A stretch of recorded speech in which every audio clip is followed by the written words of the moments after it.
please. Were you with us yesterday? Here? Yeah. Grace, what Yeah, did you but I learn? didn't join for long. I didn't join for long Okay, we hope today you'll join for long. because of network. Okay, today your network will be fine. Okay, so yesterday, Grace, what you missed. So yesterday, Lisa said she got to know how that a website that has HTTPS and a padlock, and other students shared their thoughts, and it usually should have correct spellings, some things like that. That's how you'd know a real website and a fake one. So Okay. yes, and then Amira also said that fake sites usually offer you something too good to be true. And then she gave an example of, for example, if you win $1 million for no reason, that is too good to be true. Too good to be true. So I was giving an example of usually phishing. That's called phishing. It's a form of phishing to make sure that you click that site, they get personal information from you. So there are things that usually move around WhatsApp, and they'll tell you maybe click here to win this. Maybe this company is celebrating their 50th anniversary. Click here and you'll get maybe 3 things, something like that. So if you ever click these things, they'll maybe take you to another link.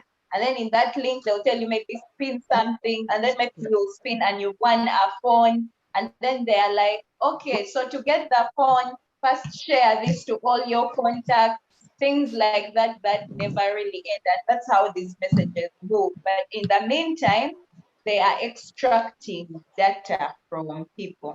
So yesterday we shared mostly on websites being real and the ones that are being fake. So today what we are going to share is, let me first share my screen. So if you see me looking this side, it's because I'm using another device here, okay? So let me share my screen. So today what we are going to share is, it is called the title, Who is Talking to Me? Who is talking to me?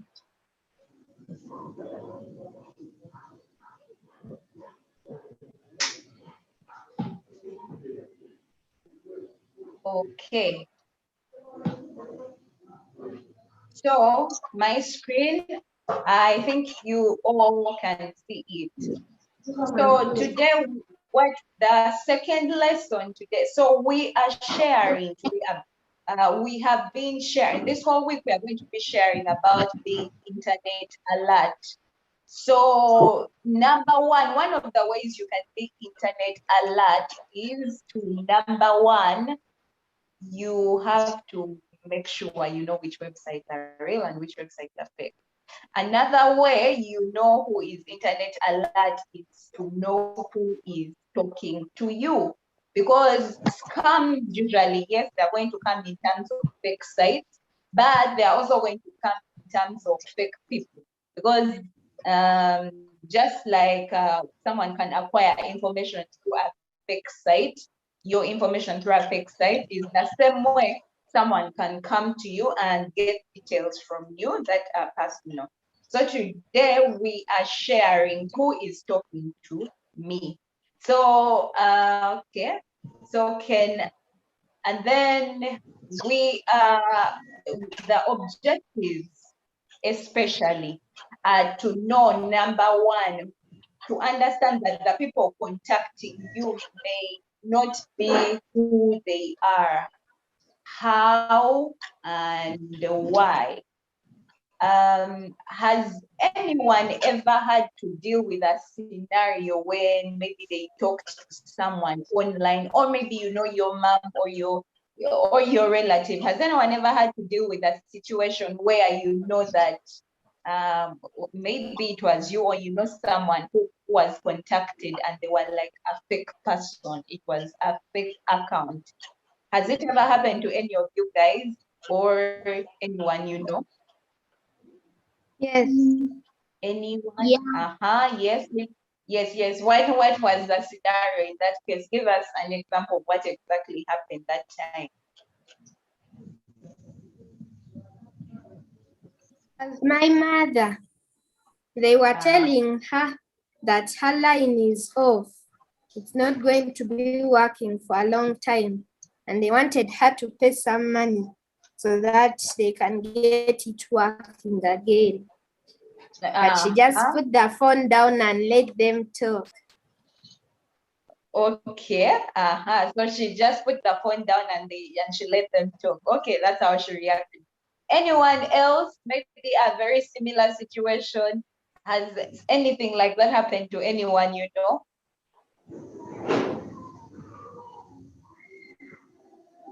Anyone else? Nothing.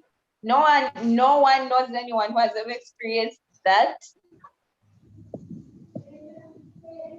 Okay. So it's a very, very common thing, actually. Very, very common.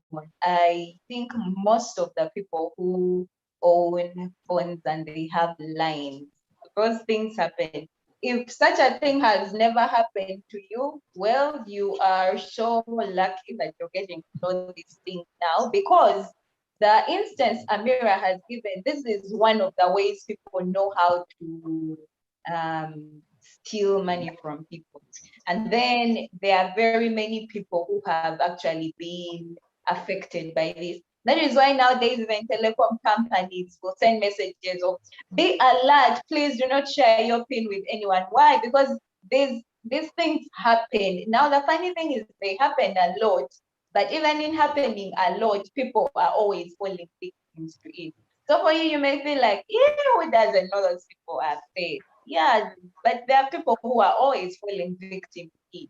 And that's why nowadays when the telecom companies keep on sending messages, be alert, please do not share your PIN, things like that. So that is one of the instances people can steal information from you, you know. Someone calls you and they trick you, they'll tell you, so yes, if you maybe you first give us your phone so that we can go into your PIN, so that we can go into this, and yes, in that way we will help you so that your mobile money, your account is not blocked, something like that. And yet they are trying to steal from you.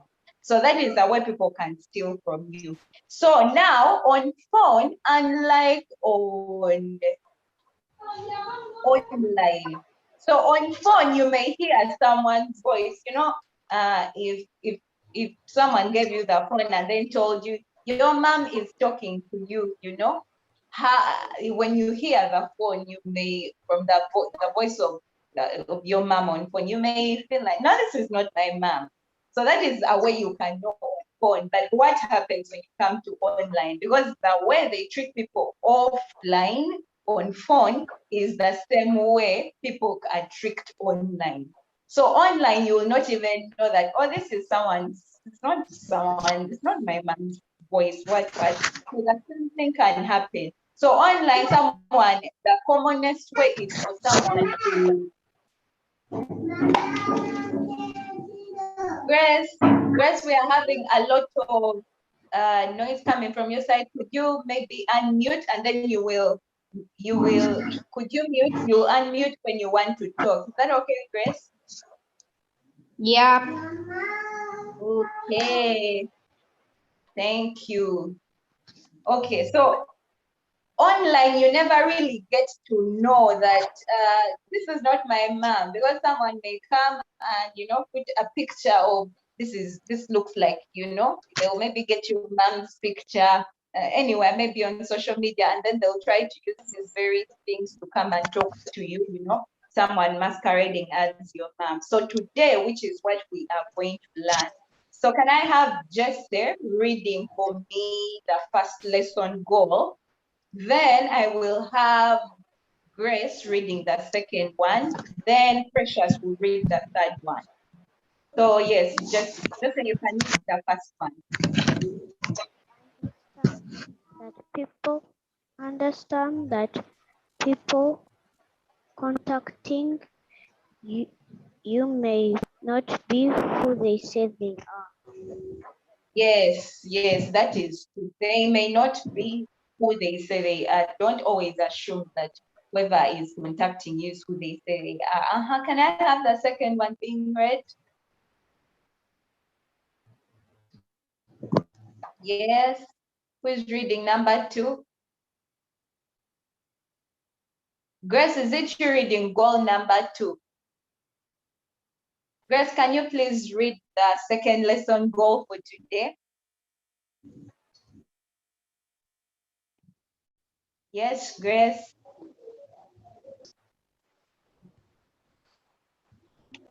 Okay. So, Precious, maybe you could read the second one.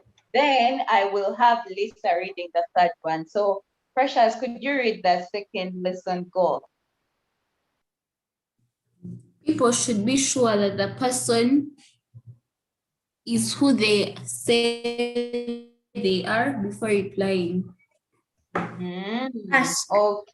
Ask questions or get help from an adult if it's hard to tell who the person is.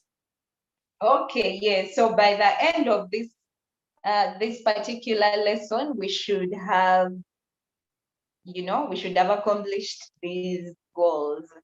So, which is why we are going to even do some activities today to try to make sure that we are going to link you guys with some like activity to make sure that you are able to tell.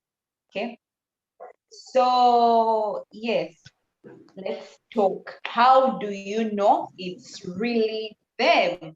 I think Precious, you're the one who had asked, you're the one who read this particular goal of being sure. So Precious, first tell us, for you, if such a scenario happened, okay, how would you know it's really them if someone is talking to you online, like how would you really be sure it is them? Anything, just okay. I'll give an example. We are going to see some of them. Let me see. Okay. Okay. Now, Precious, for example, in this scenario 1, you see, Precious, could you read that group scenario 1? Okay, you get a friend request from a random player in a game. Hey, you're good, we should play together, add me. How do you think you should respond? Oh yeah, Precious, tell us how you'd respond to this. Who are you? Okay, so Precious would type, she would ask the person, who are you? Fine. Amira, how would you respond?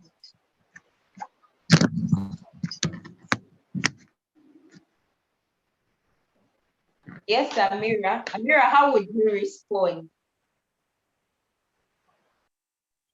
Ask the person for their name. Okay, so Amira would ask for the person's name. Okay. Jesse, how would you respond? I would respond, have we met before? Okay, so Jesse would ask, have you met before? Okay, so Lisa, what would you say? Like, how would you respond to this? I wouldn't answer them. Okay, yeah, okay, that is nice. That's unique. Yes, and then Lynette, how would you respond? Lynette, is Lynette with us? Yes.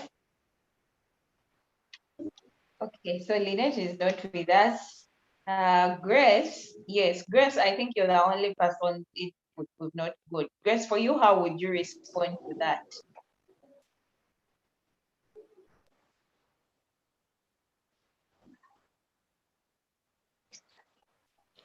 I'd ask them if I've met before. If we have, and if we had not met before, I'd stop talking to them. Oh, so if the reply would not met before, you would stop talking to them. Grace, so what if they say we have ever met? Like, how would you reply? Actually, I could cut off the call. You would cut you would cut off the call. Okay, okay. That is okay. Anyone else who thinks something else, you know?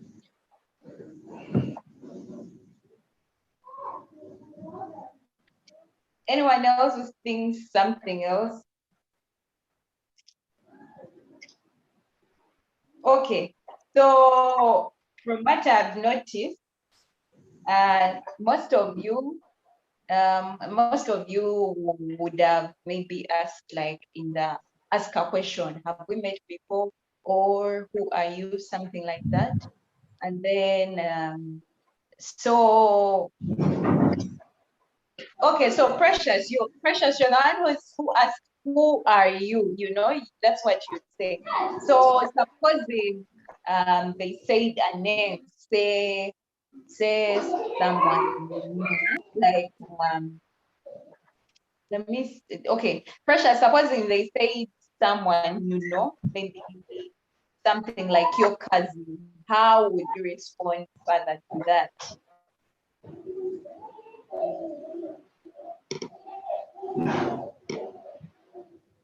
Yes, Precious, how would you respond further to that? Because remember, you are asking them questions, so they need to also like, okay, so Precious is off.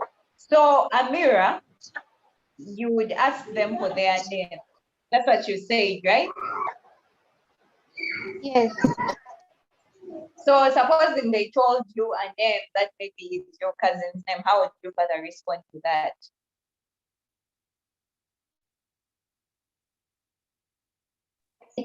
Where they live. You'd ask them where they live. So Amira, you know where all your cousins live. No? Okay, so why would you ask them where they live? To confuse them. To confuse them. Okay. I think it was only Lisa. I think Lisa, you were the one who said you would ignore them. Lisa, is that what you said? Lisa, was it you who said you'd ignore them? Yes. Okay, yeah. So Lisa will just ignore them. And then Precious, so Precious, you would say, who are you? But supposing they tell you a name, you not say your cousin's name, how would you reply?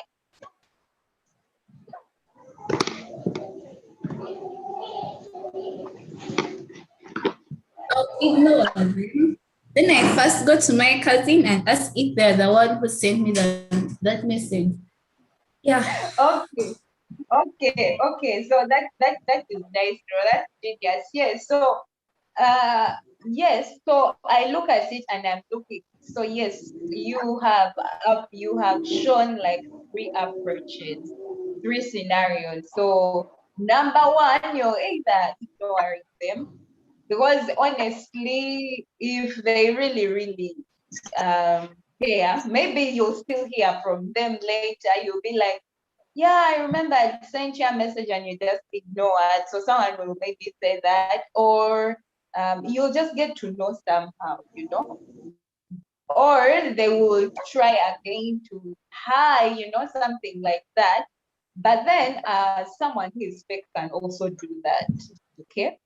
Then the other approach I got is that you guys will try to ask questions, you know, to try to figure out who exactly are they. But now Amira was saying you would ask more questions to confuse them. However, remember these guys are also trying to confuse you. So you you really have to be good at what you're doing, because they are usually good at what they're doing. And then what was the I other answer into a place that I know, then I'll say that I've just called the person and they've said that they have not sent me anything. Okay. Okay, so that is another approach. Okay, yeah. So you would call another person to ask them. Amira, that's what you said. Okay, so Precious I've is said saying that I would tell that person who has called me that I've just called the person right now and they've told me that you're not the one. oh, okay. So that is also another approach to actually verify who that person exactly says they are. And most times you're going to verify from obviously an adult, okay? Because these people will know these things better. So you will either ignore them, or did someone talk about blocking them? There's someone who said blocking them. Was it you, Grace? You'd put down the phone, something like that? Yeah. Then there is also blocking, okay? Yeah. So those are some of the ways you can get to deal with these things. However, if you're not really so sure of the person, yes, so you're most probably going to ignore them. However, if it's a bit of tempting to like, who exactly is this person, you're going to try to ask questions. And usually when you try to ask questions, you have to make sure that you're also not scammed. Because remember, this is the aim of these people, to make sure they scam you or what the information, whatever they need from you. So in asking questions, you have to be extremely careful that you are also not scammed, because chances are you may want to confuse them, yet they end up confusing you. Then the other option is blocking. So if you tried the option 2 of asking them questions and you realize, okay, these people are really so fake, yes, you block them. Okay? So now with blocking, sometimes you may be dealing with someone who is genuine, and how would you deal with that? Just so there's also this other scenario.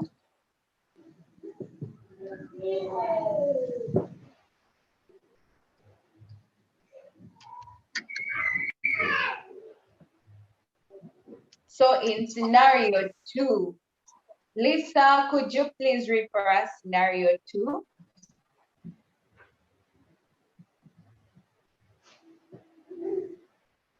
You get a text message on your cell phone from someone you don't recognize. Hey, this is Corey. Remember me from last summer? Yes, Lisa, the words in red up there. How do you think you should respond? Starting with you, Lisa, how do you think you should respond?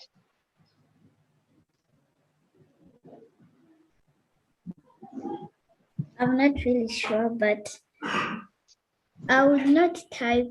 I'll ask them who they are. Okay, so Lisa, maybe this name Corey is not all that so common in Uganda. Let's say a name like Mercy. Lisa, you know some Mercy, right? I think most of us know a Mercy. So Lisa, Yeah. maybe so replace the name Corey with Mercy. Hey, this is Mercy. Remember me from last summer? Okay, we don't even have summer, you know. Okay, so yeah, so maybe Mercy would be like, remember me from last year? So how would you respond? Because in your mind, we are assuming a scenario where you know a Mercy. So how would you respond to this particular one? I'd ask him where we met and how she knows me. Okay, yes, okay. Amira, what would you do?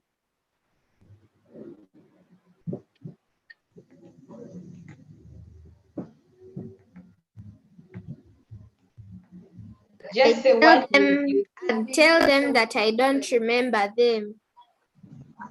Or you okay, just say what would you do? I see your hand is up.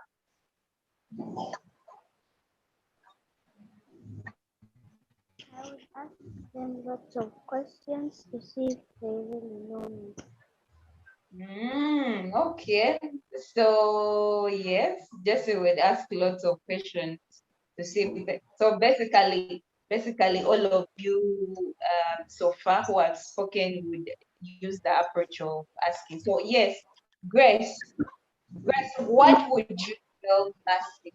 How would you respond?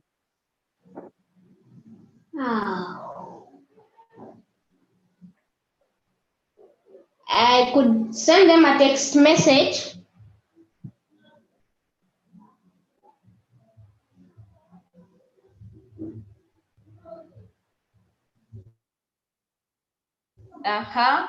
Grace, what would the text message be?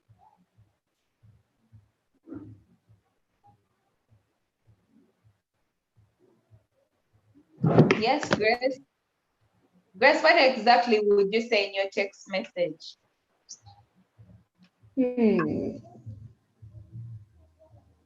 Actually, I could tell them to call. You'd And tell them to. And I first ask them many questions as when did we meet and where did we meet and do you know my parents? Those questions. Okay, that would be Grace's approach. Then Precious, what would you do? I would tell them I don't remember them. Then I try asking them where we met and maybe tell them that this isn't the Precious they know, something like that. Yeah. Oh, okay. So most of you would definitely choose the option of asking this person questions to know, to try to find out more. I think that is the approach many of you are going for. So the questions that to the end that is this person really who they say they are? Like, do I know them? Something like that. And yes, so this person, and then if you discovered that the person was a scam, what would you actually do? Because yes, there is the option of, okay, so if I think the person is actually genuine in their message, and this is actually the Mercy I know and I remember a Mercy. So what happens if the person is a scam? What would you do, Jess?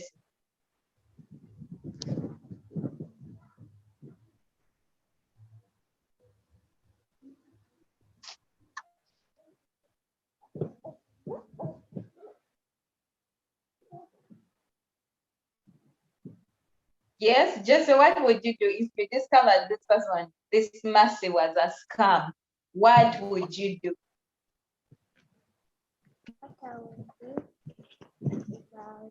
I would not talk to her, and also I would cut her from the phone. Okay. Lynette, Lynette, what would you do?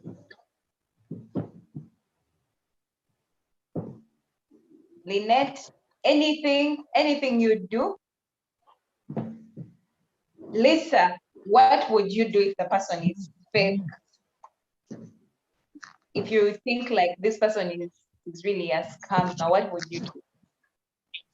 I'll change my number. Okay. Okay, then Amira, what would you do? I'd let them talk. I'd put the phone down and let them talk until they switch it off. Okay, yes. And then, Precious, what would your approach be supposing it's a scammer?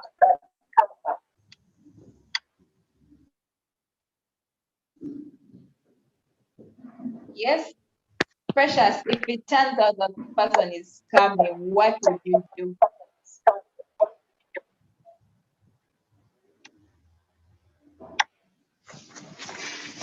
Yeah, Grace, what would you do? Actually, I could tell the person that I'm out of the country. Okay, okay, that's interesting. Yeah, so Grace, that means anytime the person is coming, and the person is coming, you'd be like you're out of the country. Why you're trying to dodge them? Yeah.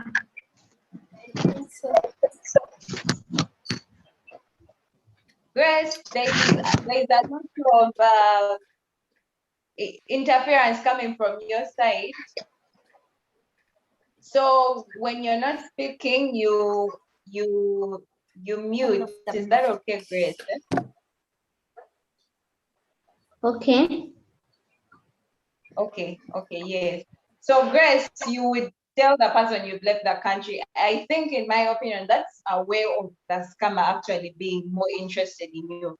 Remember, scammers are actually looking for opportunities. They want to steal something from you. So you telling them you're actually not in the country, I just feel like the scammer may be more interested in you.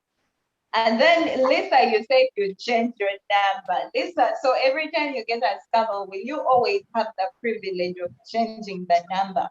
What if you get a scammer today, and then you want to change your number tomorrow, and then tomorrow you get another one? Do you think you always like change the number? No. Yeah. So anyway, let's go to the scenario 3. So scenario 3, can I have Amira reading this for us?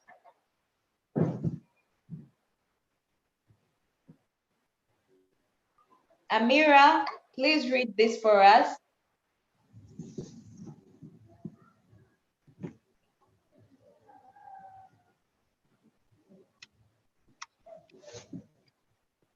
Amira, could you unmute and read this for us? Sorry, you are breaking. Oh, sorry. You get a message from someone you don't follow. Hello, love your posts. You're so funny. Give me your phone number and we can talk more. So how would you respond to this? So someone you do not follow. So I'll first, so in social media, nowadays, almost every social media, I think all of them actually, every kind of social media, there's something called following. So usually when you follow someone, you are going to see their posts, you know. When they follow you, you like see them, vice versa. So they will see your post and you'll see their post. So for this particular case, this message is from someone you don't follow, you know. And also in social media, there's this thing of when you follow someone, they'll keep on recommending for you who those people follow like that. You know, they'll tell you, do you know, now for example, if I follow Amira, they'll bring more suggestions from the people maybe Amira follows. So maybe Amira will follow Jesse. So they even when I follow Amira, they'll recommend maybe I should also follow Jesse. So something like that. So then you just get this message, and this person is saying, you do not follow this person, and maybe this person is not even in your.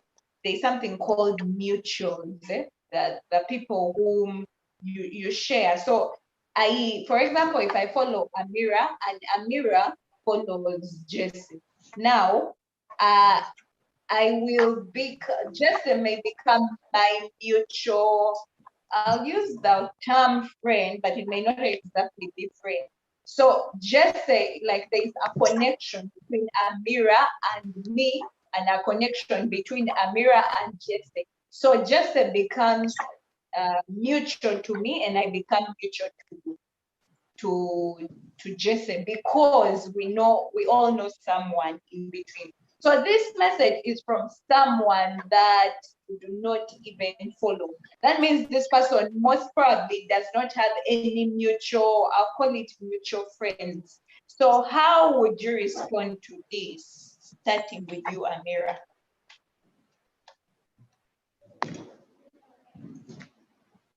I would ask the person to call me. You tell a person to call you. Yes. But remember, this thing is saying, give me your phone number and we talk more. That means you'd actually give them your phone number. That's what you do, Amira. No? Okay. Then I'll text back saying that I don't see them anywhere, and I'll ask them for their name. Okay. So this person, and another thing is about creating accounts. Some people now, first of all, there are two scenarios. Either this person has not put a name, like now me, I'll put my name maybe on social media, Charity or Kyria, but there's someone who is going to put maybe I'll say, what name can I use? Someone may put a name as there are some funny names people know how to put. So maybe someone will say, okay, I'll just use no, let me not use this one. This one is a real one. Okay, someone, it may be just those someone may call themselves on social media sanitizer, So while everyone else is putting, their name, Lisa Birunji, Charicho Kiria, this person will come and put sanitizer. So if sanitizer sends you a post, a message and says, hey, love your post, you're so funny, give me your phone number, can we talk? So Amira, how would you react to sanitizer?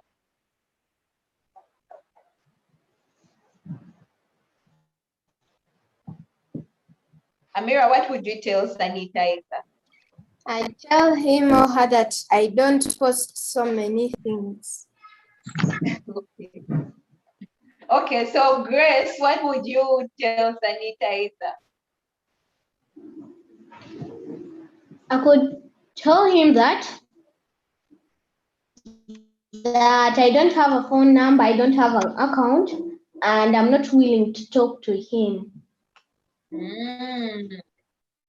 Okay. Precious, what would you tell that person? I don't have a phone, and I also don't want to talk to him. Okay, that's interesting. Lisa, what would you tell sanitizer?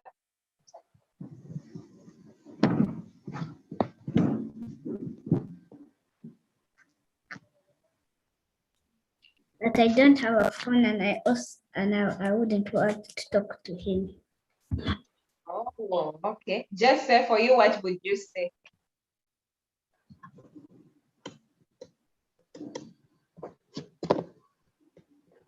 Just say, what would you say? I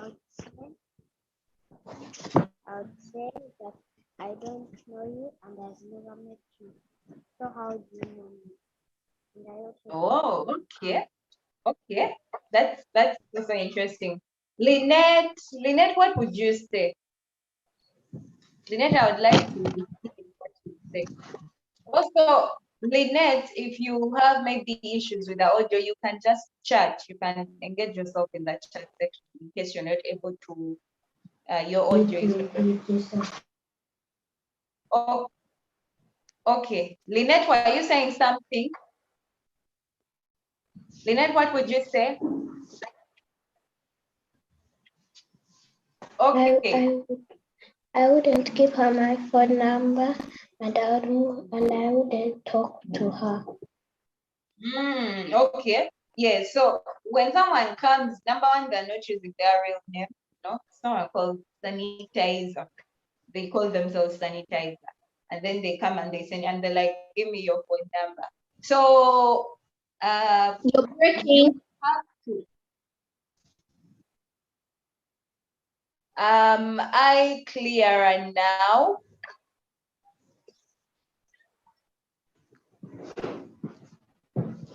Yes, am I clear now? Are you able to hear me? Okay, so sorry about that. So when someone comes and then they send you a message, number one, okay, this particular person already has some red flags. Number one is they're not using their real name. So that means you don't know their name. But number two, also, this person, you do not follow them. And chances are that you don't have any mutual people in you don't have any mutual friends in common. So that means trying to then engage in conversation with them may not really be an effective thing.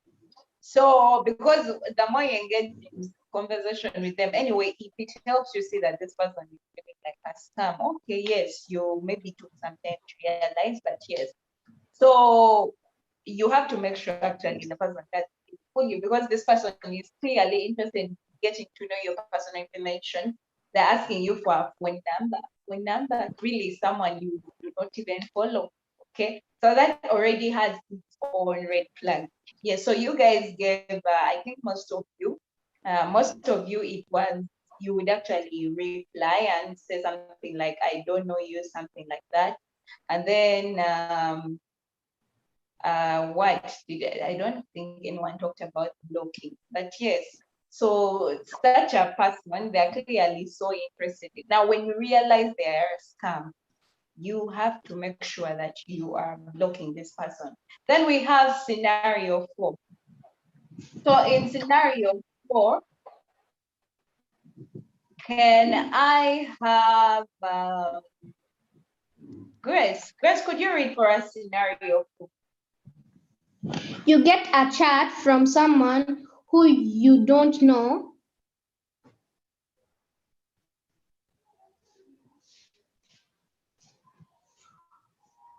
Yes, Grace, continue.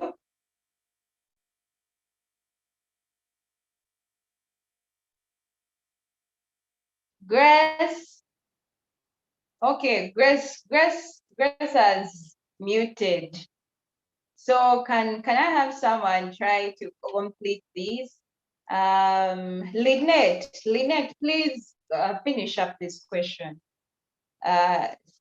Finish. Lynette, please read for us. Lynette, are you there? Okay. So Lisa, could you read for us this scenario? I saw you in the hall today. You're cute. What's your address? Can I come over to hang out? Lisa, how would you respond to this one?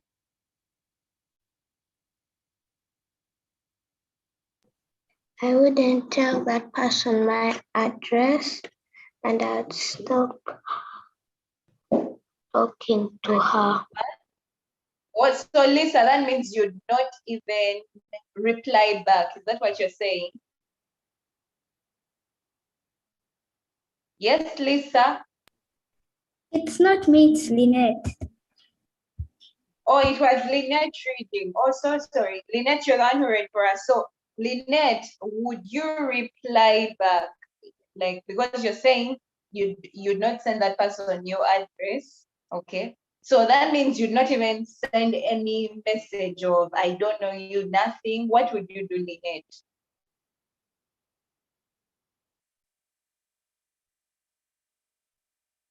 Yes, Lynette? Okay. So since I was calling Lisa, now Lisa to you. Lisa, how would you reply? How would you respond actually, not reply?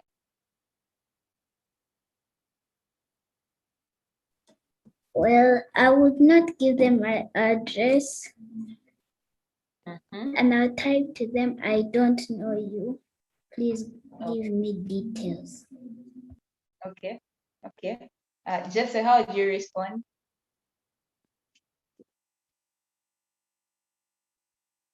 Yes, Jesse. Jesse, how would you respond? Okay. Okay, so Precious, how would you respond to this message? I would ask them if they're mad, because you can't just begin asking someone for their address just because you think they're cute. Okay. Okay. Yes. So okay. That would be Precious's approach. Then Amira, how would you respond?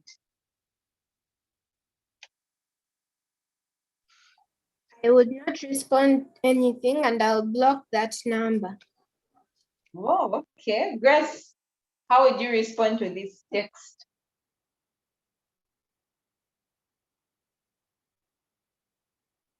Yes, Grace, how would you respond to this text? I could say that I don't want to hang out. I'm not in a mood today. Okay. Please send details and I'll see what to do. You tell the person to send you details, eh? And see what to do. Or like details of an address where you could meet, something like that. Eh? Also, I could ask for the name. For the name. So, Grace, supposing the person sends you details of the address and maybe they tell you a name that you know, would you go? No. Okay, so you'd like, you just like leave them there waiting for you. Actually, Okay. also I could cut off the call. They again call, I block the call, delete the number, and Okay. Okay. So you'd really take some drastic measures. So you'd first ask the person to send you details, but when they send them and maybe they call you, you make sure you delete the number, things like that. Okay. Yeah, so anyway, so when someone sends you this message, first of all, you have to really be like we were talking about phishing yesterday, like Precious said, and this is really an act where people are asking you for personal information. So remember personal information. So far we have looked at someone asking you for your address, someone asking you for phone number, or all those actually personal information. So like they're going to phrase the message in a way that you may not really know. Now you see like this one, it's trying to catch your attention of, I saw you in hall today, and not only that, the person saying you are cute, with an exclamation mark. What is your address? I can come over to hang out.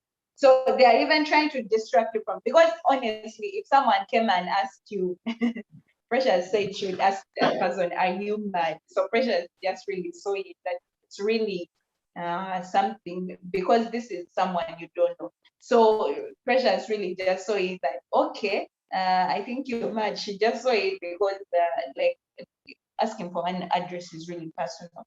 But then there's someone who's going to be swayed away by, I saw you in hall today. So if that's someone thinking, and then this one is like, you are cute, it would maybe get someone feeling so happy and all that. And so it's like meant to also take you away, divert your attention. And that is how people who scam also know how to. They know how to kind of divert your attention. So you have to be extra careful in how you look at things, because they'll try to create it in a way that may not look so obvious. And they always want to, like, to attach something way personal. I'll call it something like that, personal, because here when someone says, I saw you in hall today, you may start thinking, oh, okay, maybe it was a friend, or, you know, who was that who saw me in hall, you know? Maybe you may be thinking there were a few people in the hall today, things like that. And so they may just think, okay, who was this person, you know? And maybe you are going to attend an event. And so this person says, I saw you in the hall today. So you are cute. What is your address? So he also adds, you are cute. And it's also meant to catch your attention in that way. So when the person asks you for what is your address, honestly, you are not supposed to share your address with someone you don't know at all. That's impossible. That's why I think Precious was saying she would ask, are you mad? Because addresses are really personal. Phone numbers. Nowadays, someone can do so much just by knowing your phone number. Phone number is really personal, even an address. So yes, so I saw the approaches you people chose. Most of you, I think, would reply to the person. Grace said she would reply only to block the person. I think that was it mostly. Then this is the last one. So can I have Jesse read this one? Jesse, please read for us this scenario.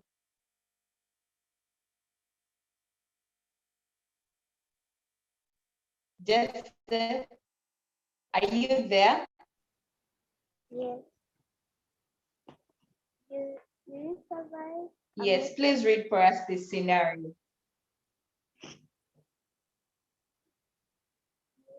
Mm-hmm. A message. Yes, just continue. Receive a message online.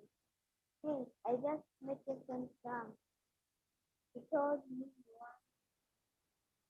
about you. About you.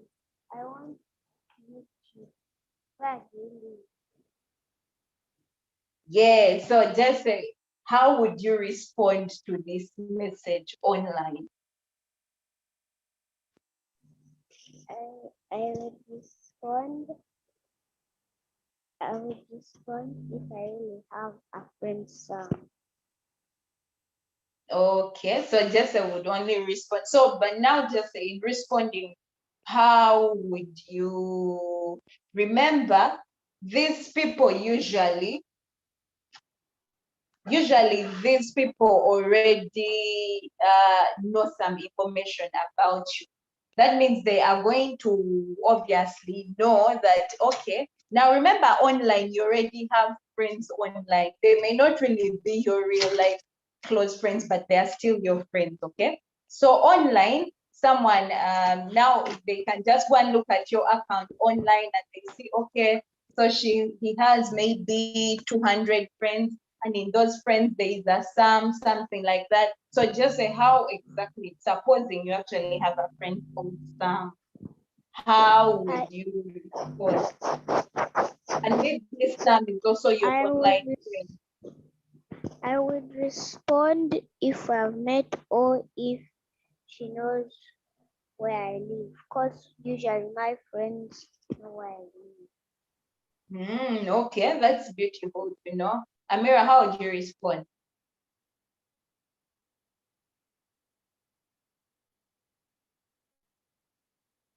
Amira, how would you respond? Yes. How would you respond to this scenario?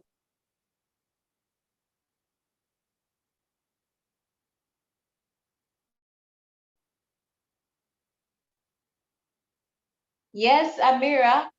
Amira, how would you respond? I would tell them that I don't know any Yes. Sam in my life. Okay. So supposing you know a Sam in your life, how would you respond?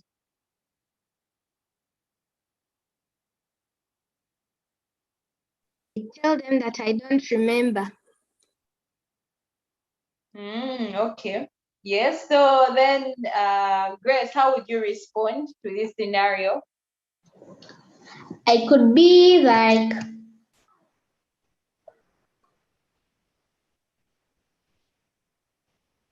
Yes, could how would be you be like?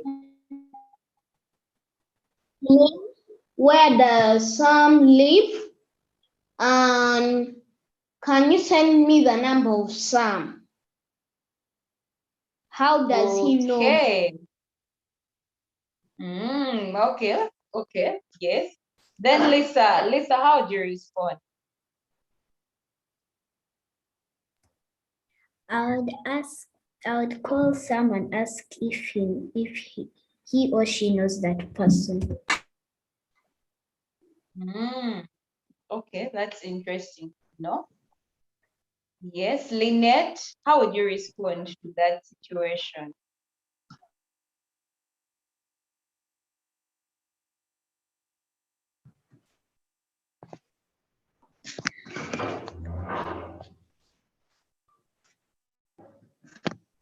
Lynette, how would you respond?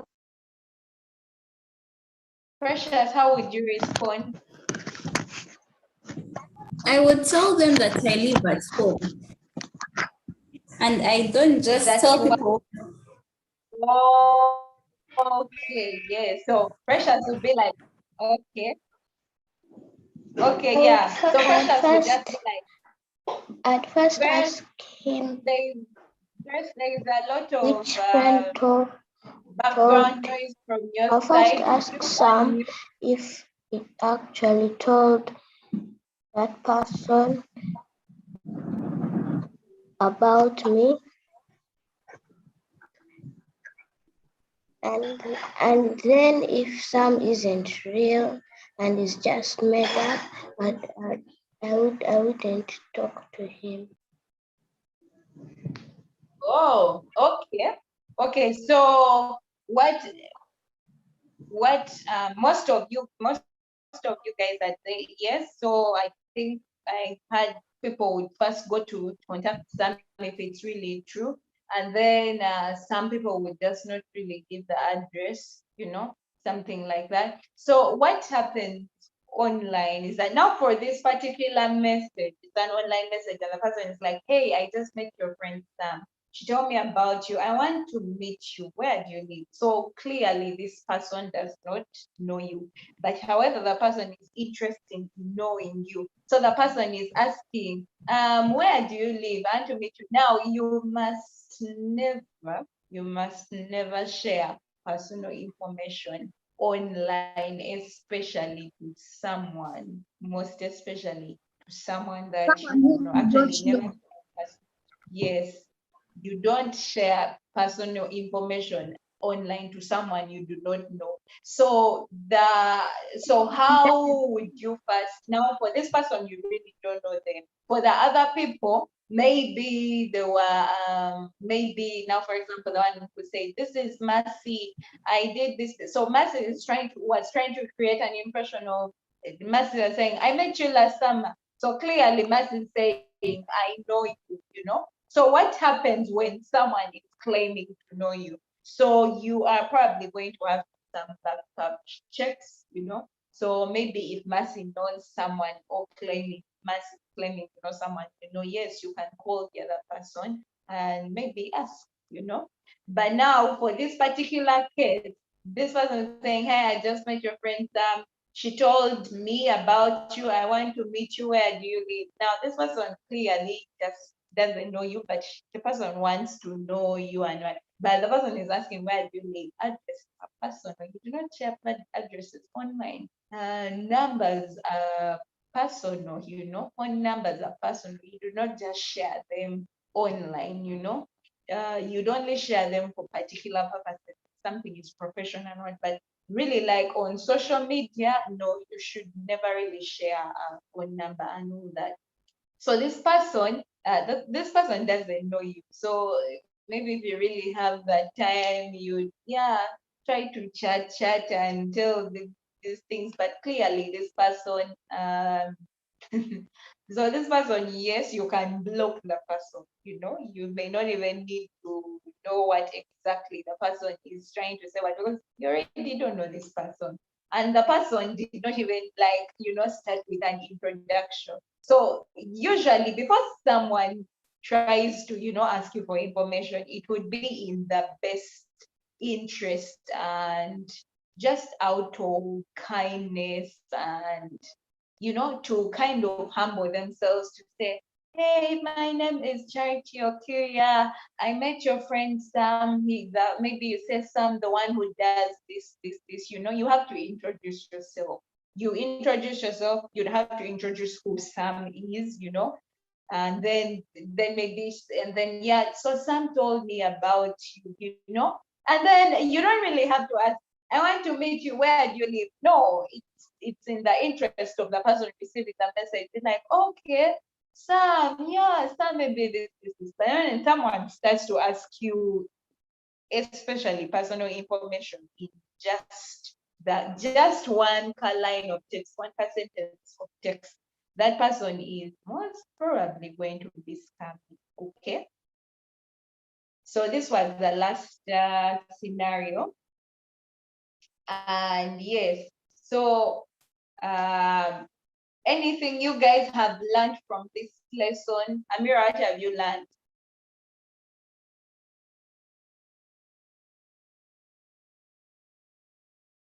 Amira, what have you learned? I've learned how to respond to someone who's trying to hack me. And how do you respond to that person? I either switch off the phone and block them, or I talk to them by asking them questions. Yes. Just say, what have you learned today from this lesson?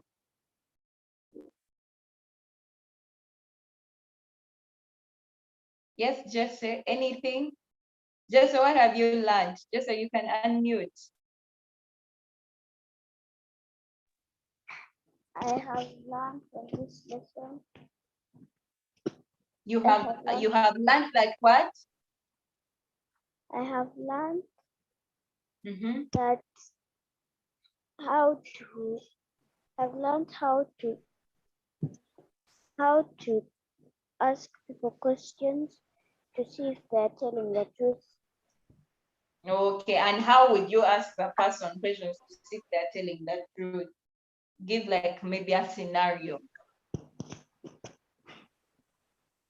I'd ask them about my favorite toy, my favorite food, and my favorite. You'd ask them about what? My favorite place to be. Yes, by the way, that is also another tip, what Jesse has said. Now, Jesse is trying to, Jesse will try to ask that person about maybe, you know, questions that are in a way, okay, kind of a bit personal. Now, for example, like someone is claiming to be your friend, and now Jesse, that means maybe most of your friends know your favorite place. So if you ask this person these questions and clearly they are not answering, then this person is probably a scam. Because also when you open some things like accounts, passwords, you know, sometimes a password they can maybe one that is like a recovery option. They will okay, so Lynette has said that I've learned that. So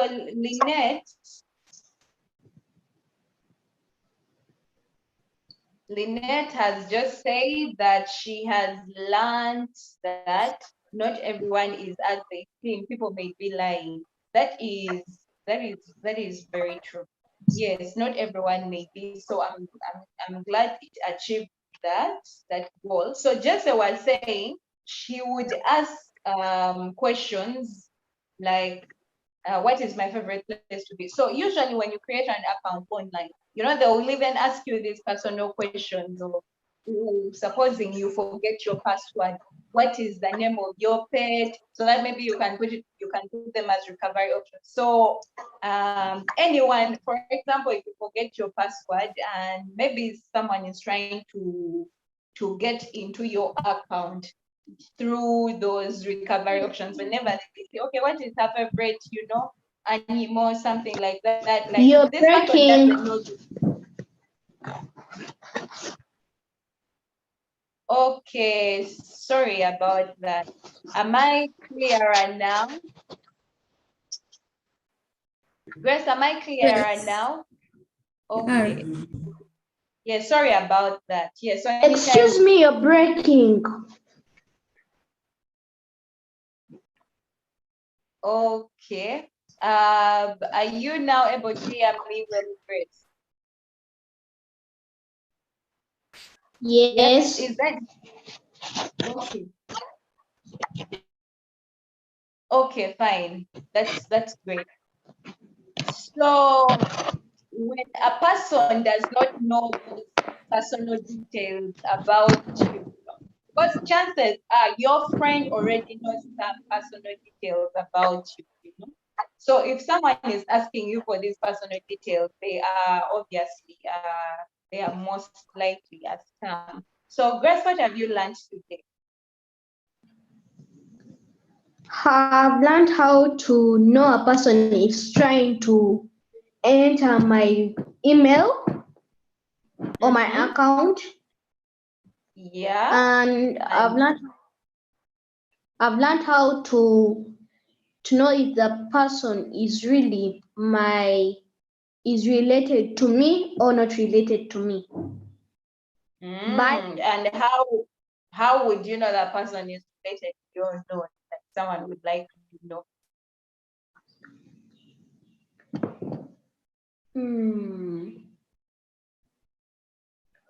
by telling him to send the details about him and also the email, also the phone number. Okay. If he So has called me before me calling him, yes.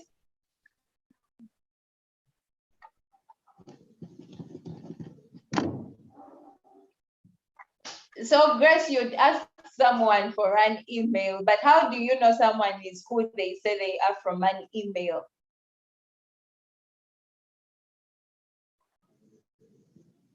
actually I also check their email. There is on top if there is a padlock. If the email is not fake. Okay. So the thing is now with emails, because now their email, That's all. most likely their email is a Gmail account. So the Gmail account will always have that HTTPS with a padlock. So maybe you could try other ways of doing a background. Now you can do a background check on the person. For example, nowadays, social media, you can check out if the person has just sent you a message, like the one who does not even follow you. You have to check their social media account and see, okay, because some people, especially if the person has just created an account and they sent you that, those are very high chances that they just created that account to scam people. So that means they'll always delete and create another one and delete and create another one, something like that. So you can do other ways of finding background checks. If the person is Also, claiming to, yes, Grace?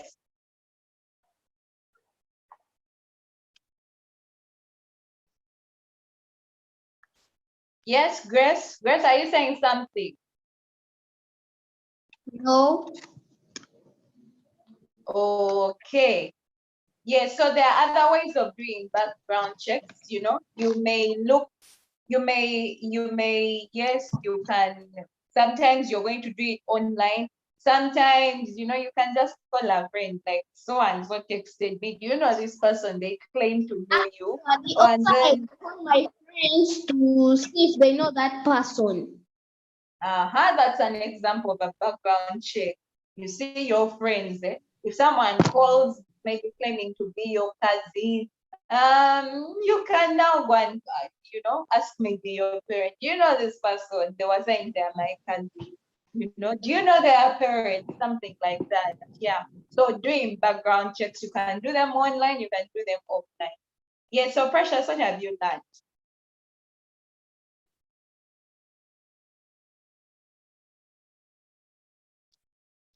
Precious, what have you learned for today's class?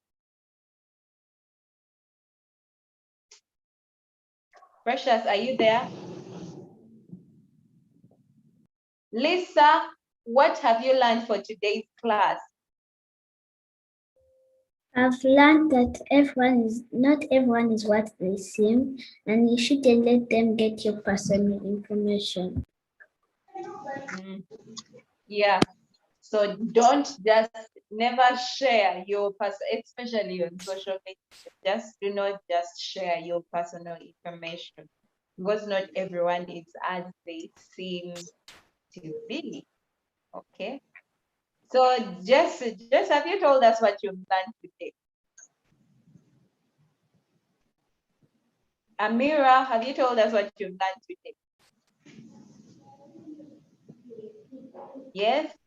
Yes. Okay. Okay. So yes, so I will just re-echo that you never really share your personal information, especially when someone sends you a message and it's like a one-line sentence, just a small sentence, and in that sentence they've included everything, including asking you for your personal information. Just do not share your information because not everyone is as they claim to be, and you may feel like even if I give them my, you may just feel like if I give them my phone number, it's not really a big deal. Like, what is it? If I give them my address, it's not really a big deal. I mean, what are they going to do? But those small things can escalate eventually in future, and very, very big things can happen. So phone numbers,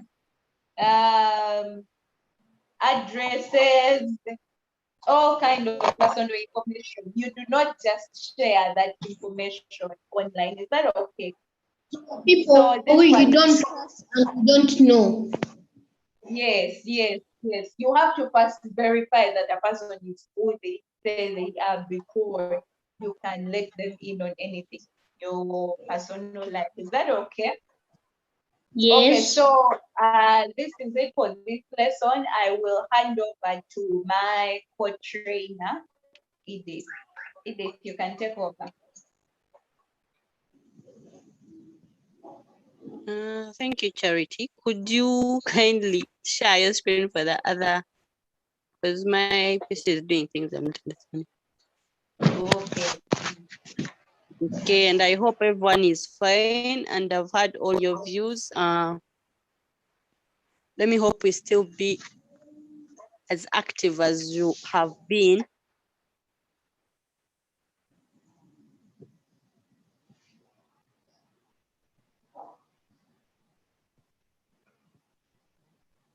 Okay, I'm going to be sharing a screen in a bit.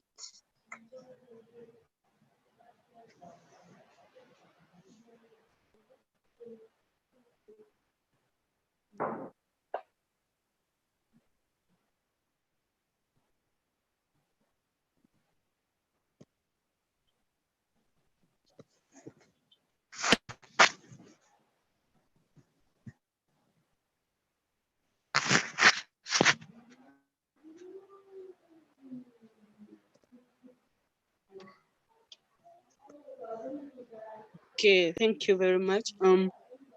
Still about Be Internet Awesome, as you've heard from the previous lecture that you guys are supposed to be alert on who you're replying. So this lesson is going to just, lesson 3 is that really true? So when you look at your previous lessons, we had who actually you are wanting to know who actually you are really talking to. So in this case, you want to know who you actually what. So lesson goes here. We identify the tools you already use to know information is credible. Actually, I'm not going to read for you. So someone to volunteer to read for us so that we can engage ourselves. Lisa. Yes, Lisa. Lesson goals. Identify. The tools you already use to know information is credible.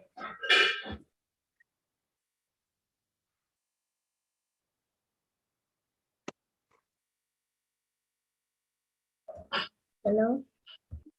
I can't hear you. Oh, you're going to read one? Okay. Thank you, Lisa. Then next person to help us read number 2.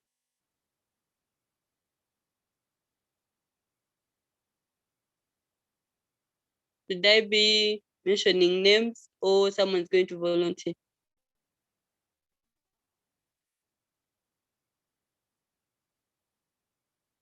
Okay. Lynette?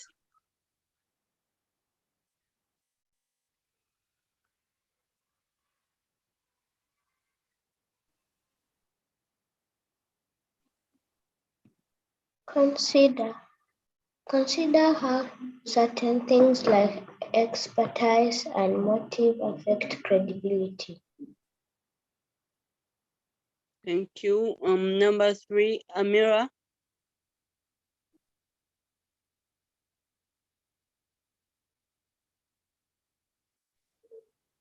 And 4 questions for evaluation, source, credibility. Yes, Precious.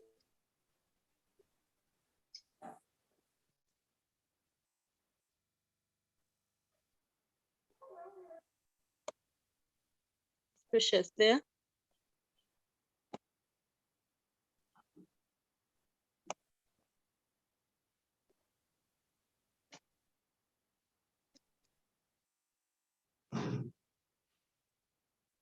Jesse, you can take on.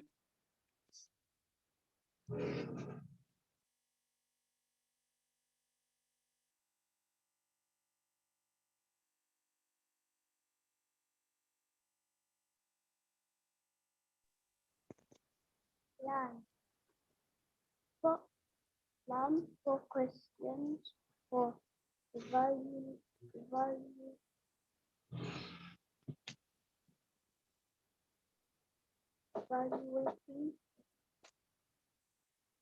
so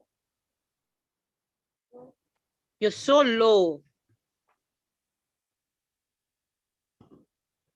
learn 4 questions for evaluating source credit source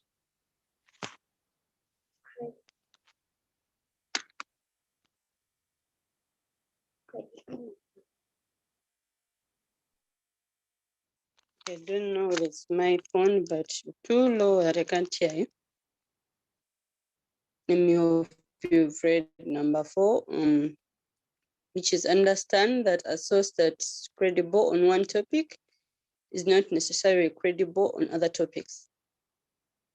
So the last one, I'll read it for you guys. No, that checking multiple sources often helps you see whether information is credible. So we're going to pass through these goals before we continue. So realize we have the identify. So in this case, the tools you already used to know information is credible. So who knows the meaning of the word credible? Who could help us explain the word credible? Or who has heard about the word credible? Anyone?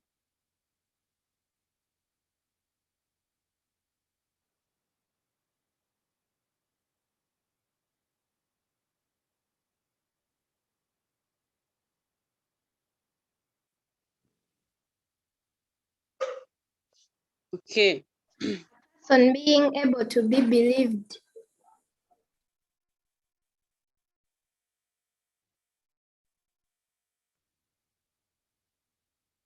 Okay, thank you. Actually, I'm not seeing your names, those who are talking. I thank you for that. Who was that? Amira. Thank you, So Amira. maybe whoever is saying something, you pass that with your name, maybe I say Charity, and then I say what I'm going to say. Is that okay?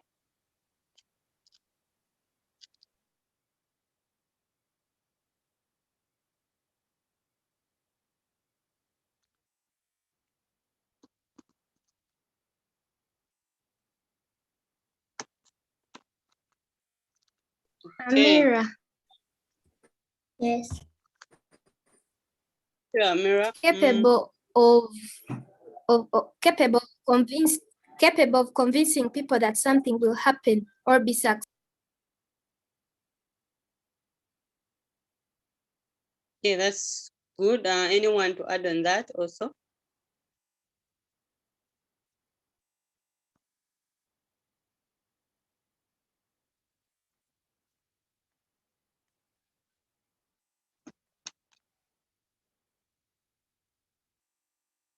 I think we've all heard of the word credible before.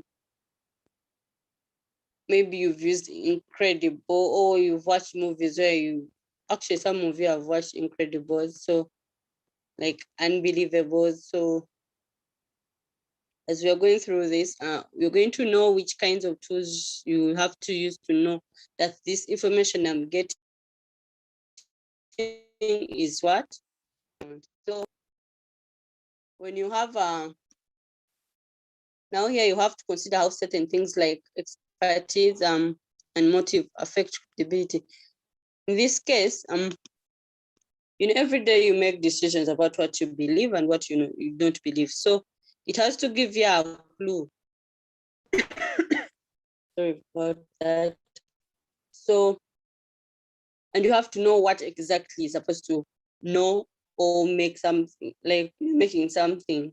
Have to know what kind of things I'm making. Like if you're getting information, you should know whether is it a rumor or anything. Is it true?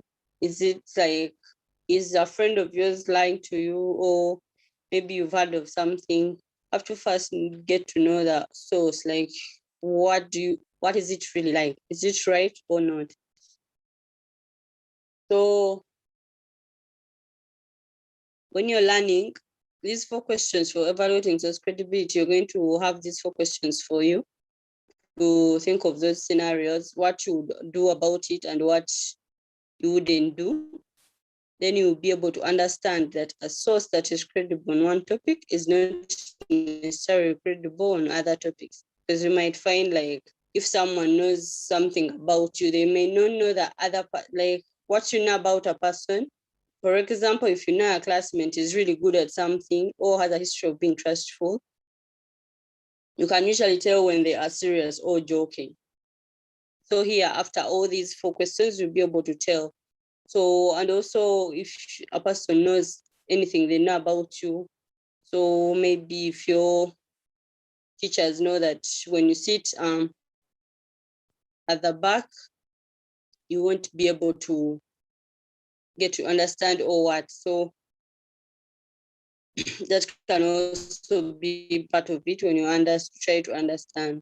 So here, the 5th one is you're going to know that checking multiple sources often helps you see whether information is credible. So like as I told you, when you get some information, you don't necessarily take it in.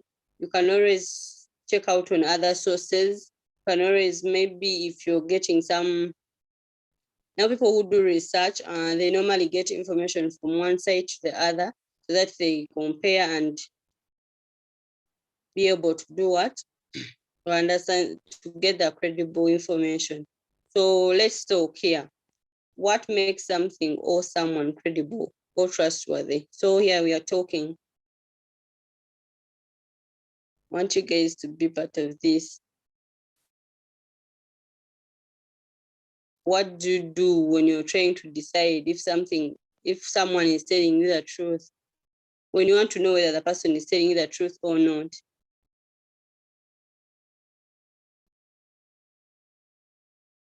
Yes, Precious? You see their body movements, because the body can't lie. If you're lying, maybe your hands will be moving, or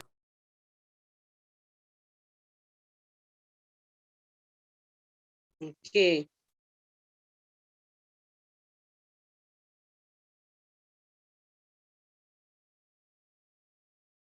So Precious is telling us about the facial expression, okay, the body movement. If they have the person is trying to lie to you, they would be shaky or doing some terrible things. Some of them roll their eyes.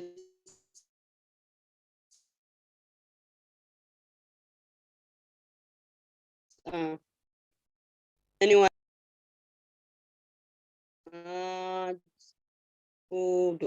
Amira?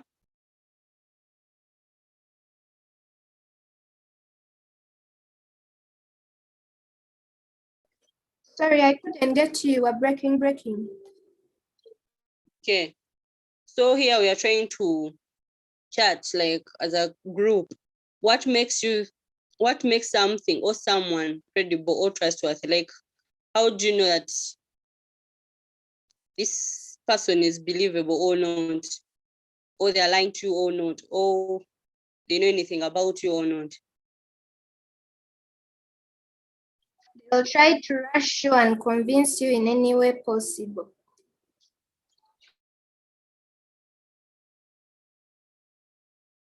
Okay. So who else do you have? Lisa?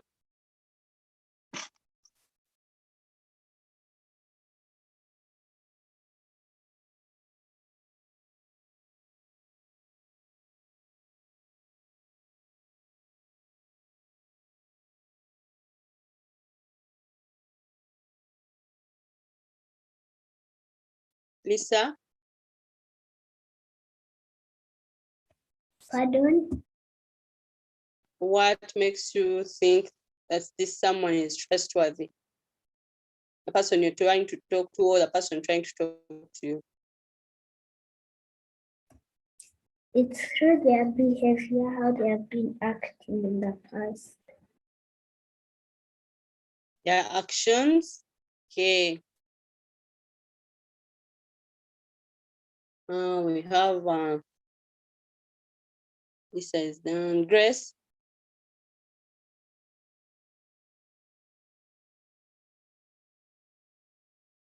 You can always type your answer chat. Yes, Grace. Actually, it is easy to know someone is trying to track you because you can see their conviction, and also you can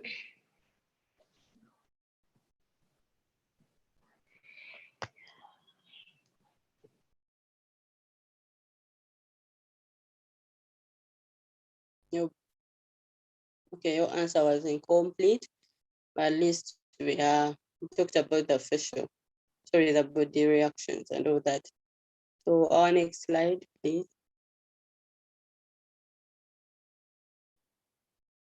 So here we are trying to get some clues. Like, what do you do when you're trying to decide if someone is telling the truth? Which of these clues do you already use?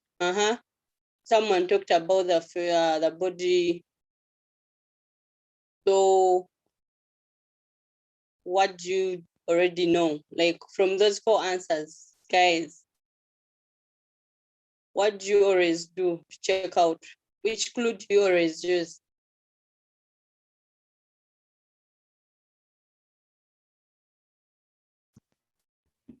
Lisa, Yes, Lisa. I use the clue of what I know about the person. Okay. Now give us an example.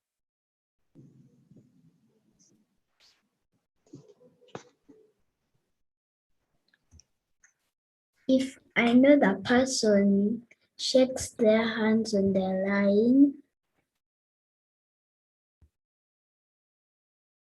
Okay. Most probably those are your friends or people who you know. So that is good. Lisa uses that clue of what you know about a person. Someone else, Jessie.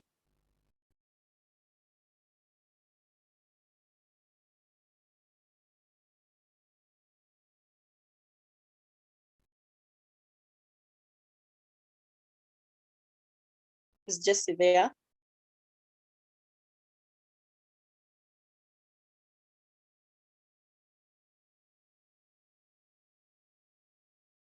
Okay, let us have Amira.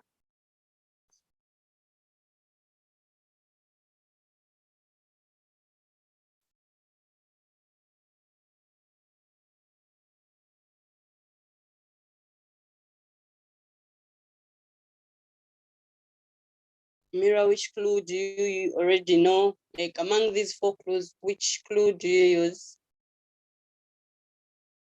Okay, which one I do know you know? that the person, I know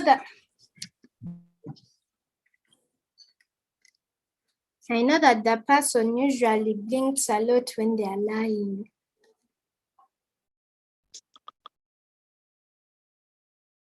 Okay, I think that would be among what you know about a person. Like when you know that person, they normally change reaction when they are lying to you. We have Grace.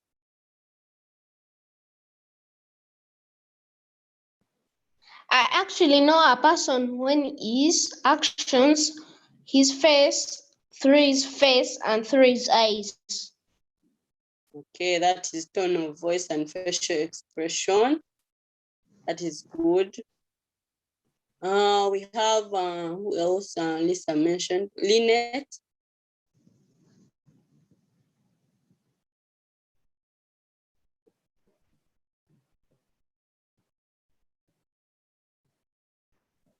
I would tell by the situation.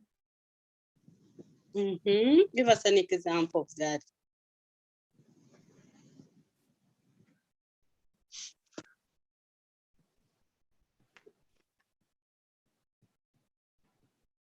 Next, what kind of situations have you? What have you ever?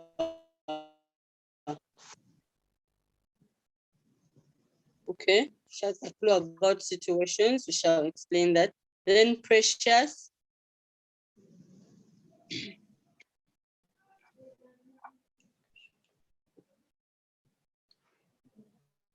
I would use what I know about the person and the facial expression. Okay.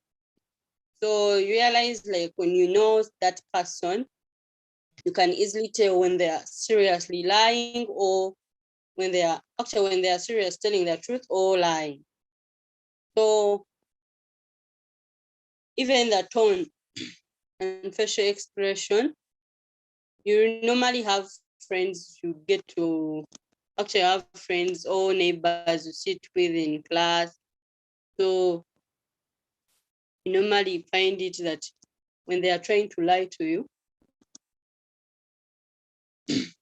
you can tell. So maybe when you know your friend means the opposite of the words they say, if they roll their eyes, that is the tone, the facial expression, or they act snacky, or they tell you they had a terrible time, the new, or maybe when they're trying out something.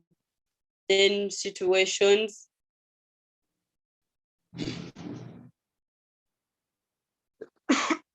Sorry about that. Situation, for example, when friends are playing around and one teases you, I think you've also, maybe some of you have known friends are playing around a new bag or bottle. You know it's just a joke, but if someone at school says the exact same words to embarrass you in front of the whole class, that is an insult, right? Have you experienced that?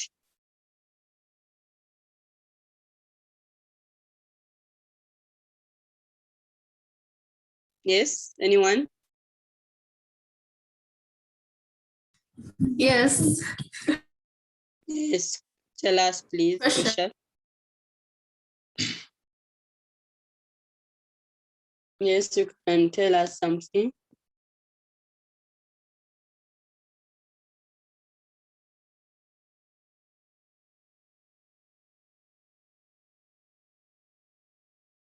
Precious, what was that? Like, when was that and how did you go about it?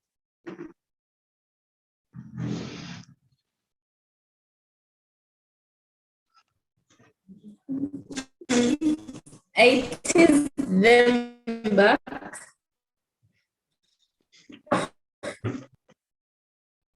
Okay, Precious teases them back. Who else?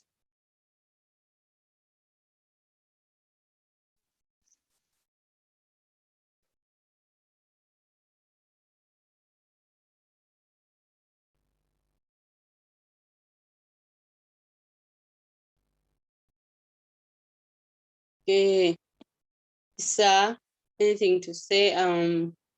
Innate, Amira.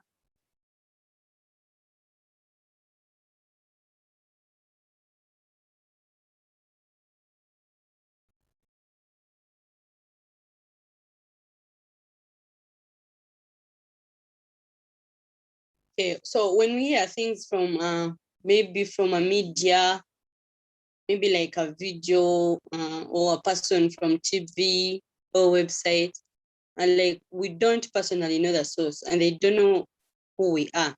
So we may not be sure about whether to believe them or not. So even when someone sends, even if someone we know sends us the text, they are like they have no clues from their, maybe as you've said, from their situation, kind of situations or facial expressions. That's when we need to ask questions, like when you receive a message from a friend, or maybe when you get such a comment, like maybe your bottle is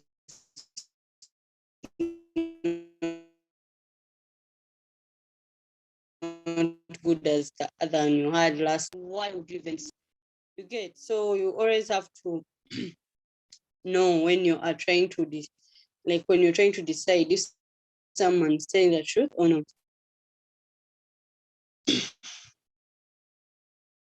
This Charity.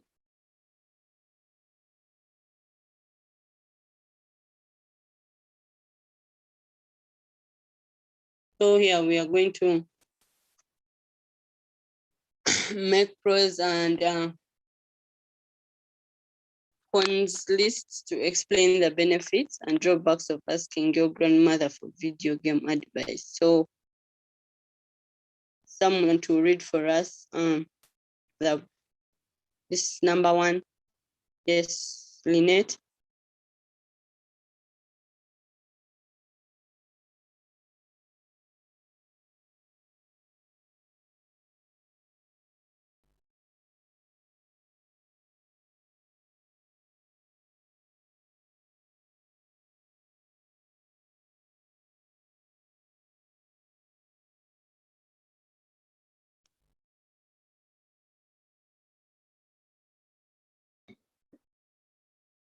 Make a pros and cons list to explain the benefits and drawbacks of asking your grandmother for video game advice. Check out the examples to help you get started. Then fill in the empty spaces with the pros and cons you can think of. Okay. So what is our number one pro? Pro. My grandma loves me and wants me to be happy. Con. My grandma doesn't play video games and doesn't know much about them. Pro. My grandma is pretty good at finding information when she doesn't know the answers herself. Con. My grandmother doesn't know which games I already have or what types of games I like. So from what we have above, I realize we have a pro that grandma loves me and wants me to be happy. But so the same time, she has the con that she doesn't play video games and doesn't know how much about them. So you realize you have to decide if a source is credible, so motive and expertise. So in this case, the expertise is that special skill or knowledge about a particular thing. And the motive is someone's intention, like we mentioned earlier, the reason they say or do something. So here you realize that grandma doesn't play video games and doesn't know much about them. So just according to know about her, but at the same time, you know grandma loves you and wants you to be happy. And she's pretty good at finding info when she doesn't know the answer herself. At the same time, she didn't know which games I already have or what types of games I like. So you guys are going to fill in those. Actually, there are only two. And which pro would you add on this?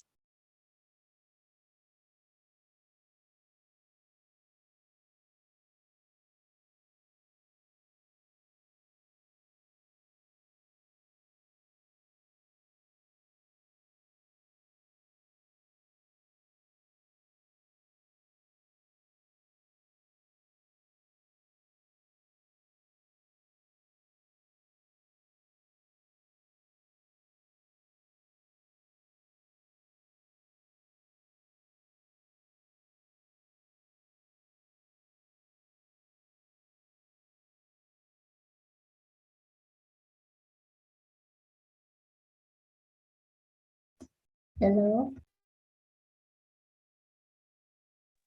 Hello? So it seems like Edith has gone off. Maybe I could briefly take over. So so clearly here you have seen that there are some pros and cons.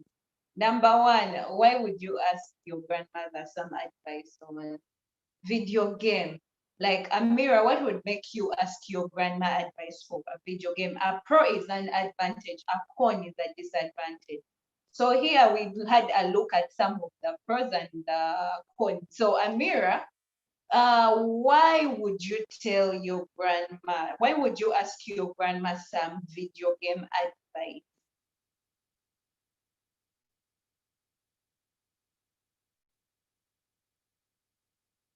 Is Amira with us? Okay, now I'll give an example. So video game advice, maybe I will say, oh, the first look may already be here. Okay, so now I could say maybe my grandma has had a lot of experience in life. So yes, she may have never played a video game. Now that is the phone. I think that was the first one. She doesn't play video games and doesn't know.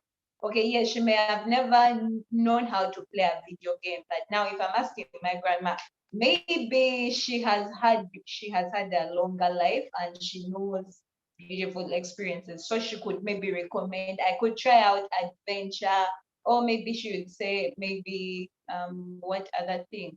Maybe she would be like, try, you know, those book games maybe you guys have ever played on the ground.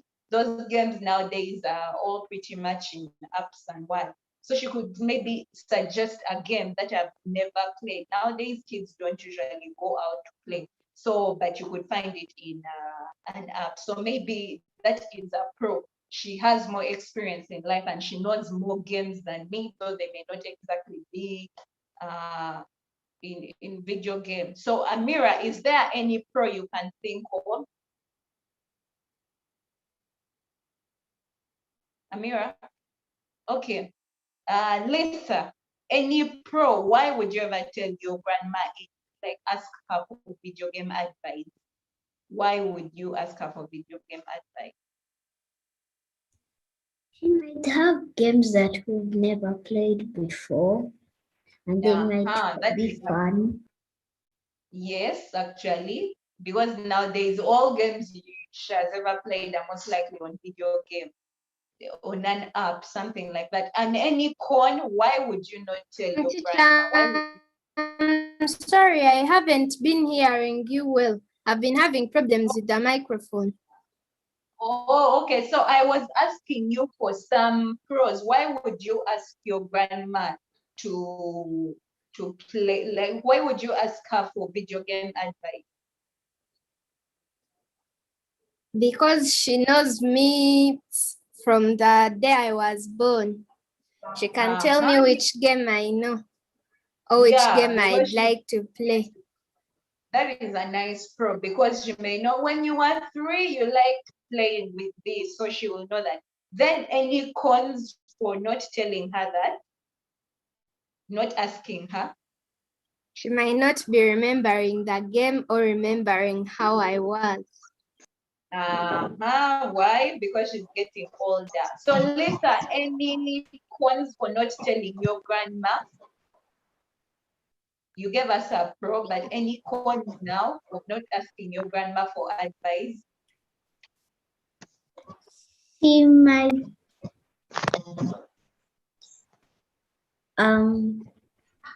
he might not really remember how to play the games. Or not even know at all. Yes, and she may also not remember. If she knew a game, she may not remember how to play. Oh, this is another con. So in her generation, they also never played really the games we play. Now, like there are some games, I think games like Minecraft,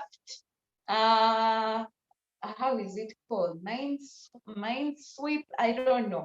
But okay, those games, for them they had to go to like an arcade. Inside. If you watch like like no one really plays that in our generation. So now for us, you may talk of Candy Crush. Everyone knows Candy Crush, but maybe in like 20 years to come, and you have children, like nobody will really know Candy Crush and stuff like that.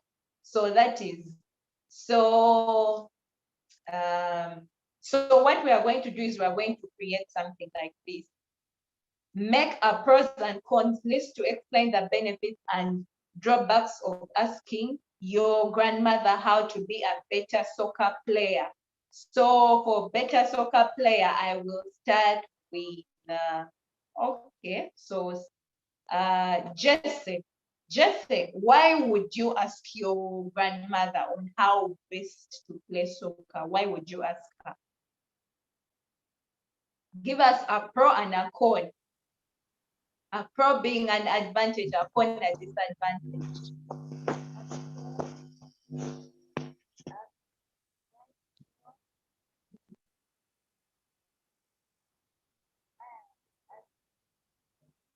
Jesse, so I'm not getting you well. Could you be louder?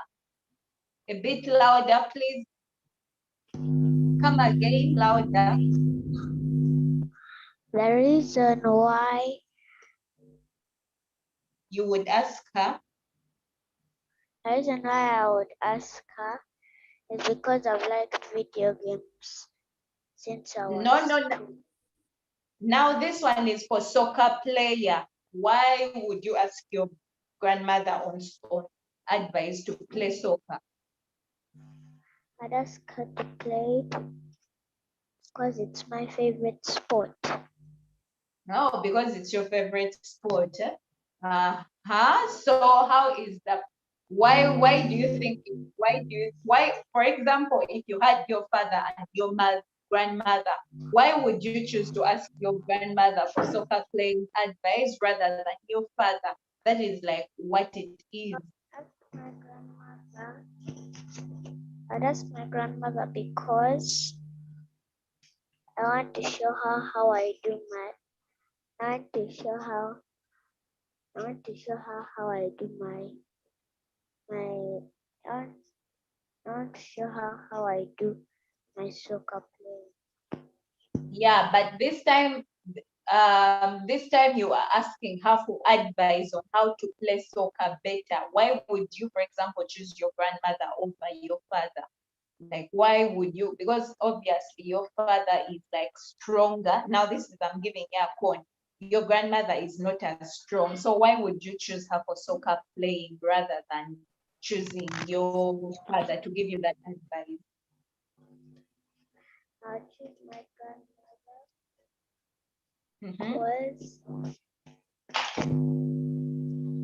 because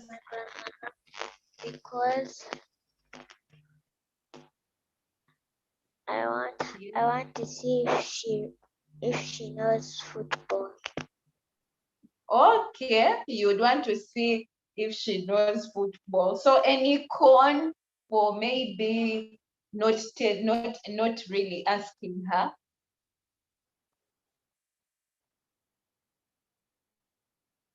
Yes, Jesse. So now Jesse, so you say because you'd want to see if she knows how to play something like that. So now a con usually is an advantage, and I mean a con is a disadvantage and a pro is an advantage. So here now, me, I'll give an example. If I went to ask my grandmother on how to play soccer better, maybe I would ask her because I know maybe there are football tricks that they knew in their time that for us we do not use nowadays. And then a con would be, she's too weak. So why would I ask her? Because she's not going to go and take me to the field and then start dancing. So that is what a pro and a con is. So there's also this one, no? Make a pros and cons list to explain the benefits and drawbacks of consulting a blog by winning high school basketball coach to learn how to be, I'll repeat this.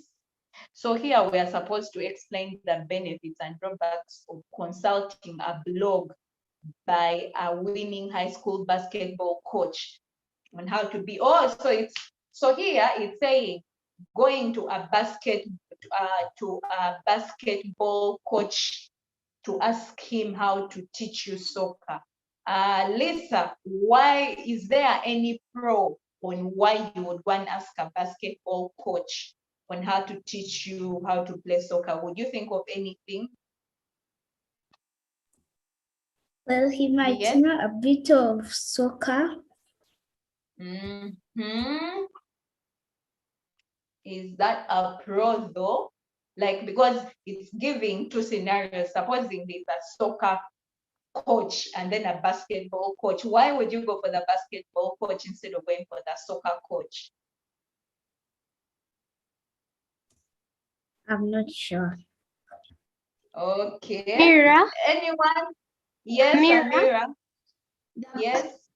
coach has more experience on how the ball bounces in which angles than the soccer coach. And then the con. He might Any be con? a coach. He might be a coach, yet he has never actually used the ball. Okay. So let me think of any pro. So a pro for me, I think why I would ask a basketball is because these games, soccer and basketball, are totally different games. So chances are that this basketball coach is going to explain to me how he understands soccer, but in a way he understands basketball. And that information may actually be kind of like new knowledge I could learn how to do soccer coming from his angle. But if I go to a soccer coach, he will only explain to me in like one dimension. So that means I will have a two-dimensional way of knowledge at looking at this game, soccer. Then a con would be, he obviously is not a soccer coach. So I may not really get valuable information from him. There is also that chance. So yes, that's how to make a pro and cons list. Then there's also this one, a pro and cons list of asking the best player on your soccer team how to be a better soccer player. So why would you go to the best player on your list, in your team, to ask him how to be a better player? Just say, why would you do that? You play football and then you go to the best football player to ask him how to play better. Just say, why would you do that? Any advantages and disadvantages of doing that?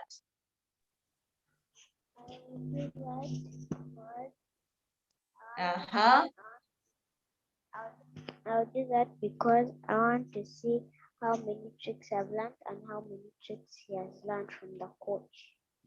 Okay, you'd say that in other words, to compare how also good you are. What of a disadvantage of doing that?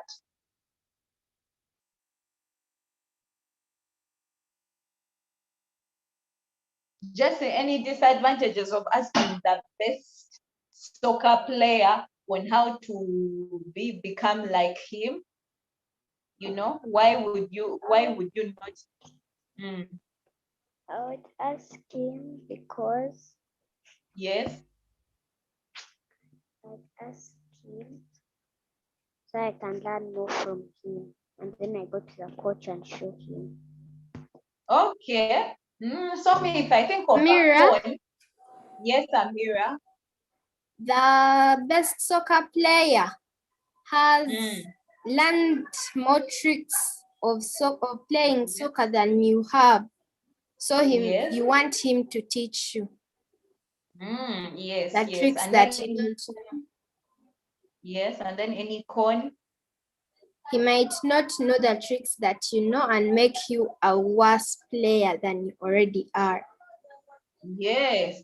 Now I could think of another con. There are some people who are so much of geniuses that they don't understand how someone cannot know something.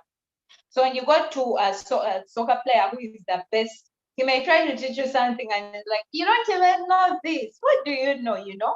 Looking down on you. So that is a con. So that's how to make up. Then there is also this one, why make a pro and cons list to explain the benefits and drawbacks of consulting a website that sells soccer shoes to give advice on how to be a better player. So Lynette, I want you to do this one because this one is like asking a shoe seller, someone who sells soccer shoes to teach you how to play soccer. Well, Lynette, what are the advantages doing that and the disadvantages?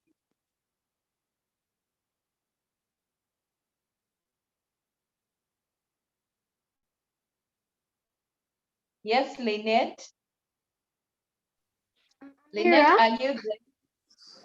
Yes, Amira.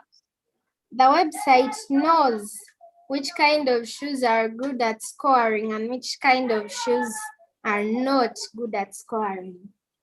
And any con?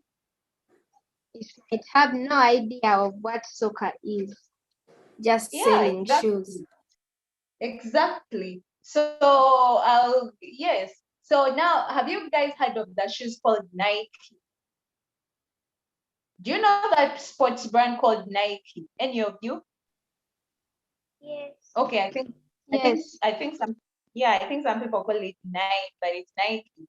So Nike, yeah. So but now Nike works with the top athletes. It knows how to go and get the top athletes and it gives them shoes. So top athletes run in the Nike shoes a lot.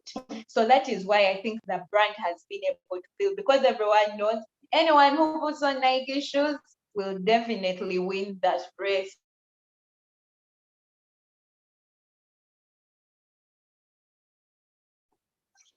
They're breaking.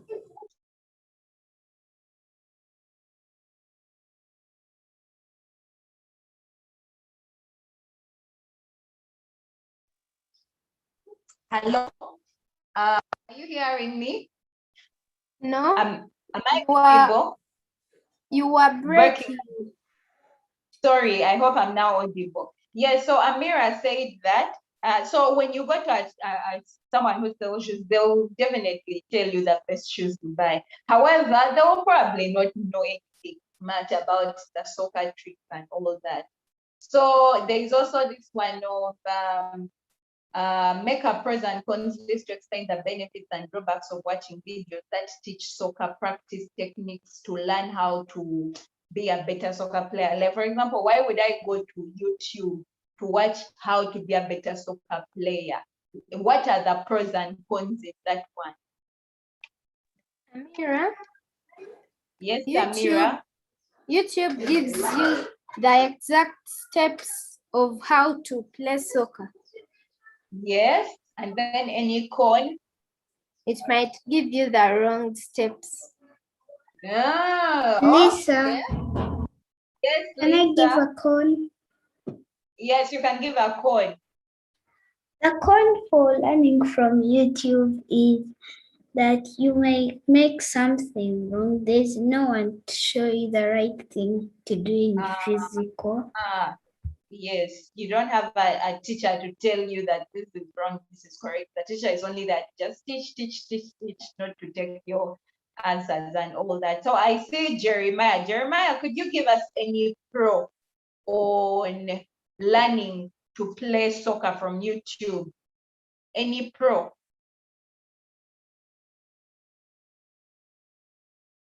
Yes? Okay. Okay. Find a Yes, different language and you may download before checking the language. come again. Yes.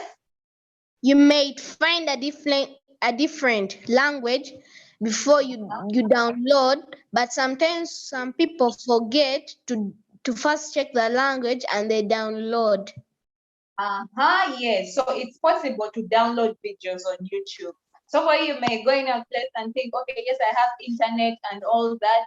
This place has internet, so let me download my videos on how to play soccer. The weekend is on, so I'll be at home and I don't want to spend my data since I'm in a place of Wi-Fi. Let me download. So when you go home and then you just realize, oh my goodness, this was in a different language. I don't understand. So that is definitely a con. So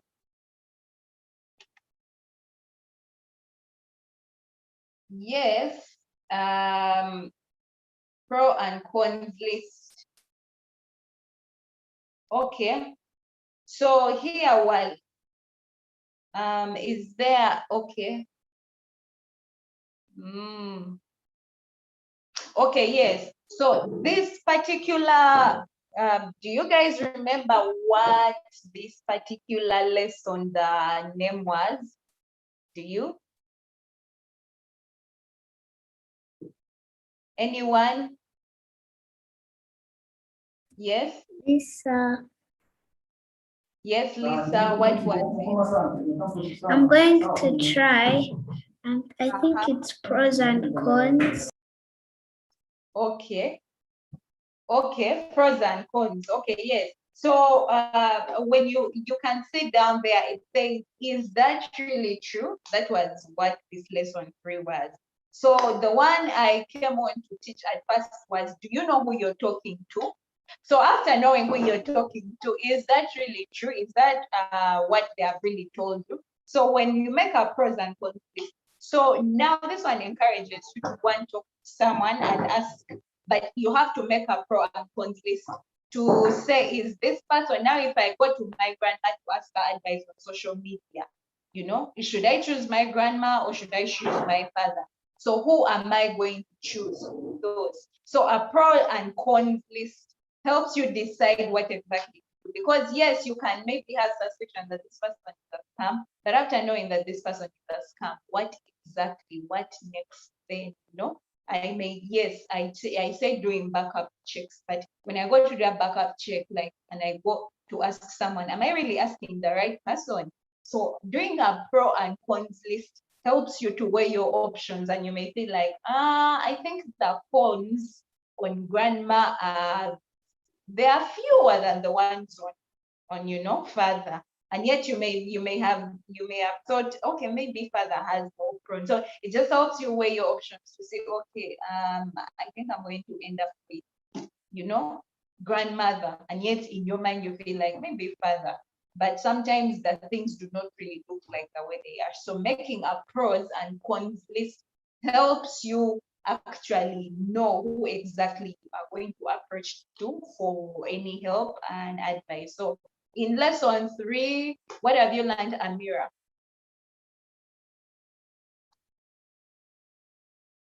I've learned how to tell when someone's lying to me. Okay, and how would you tell that?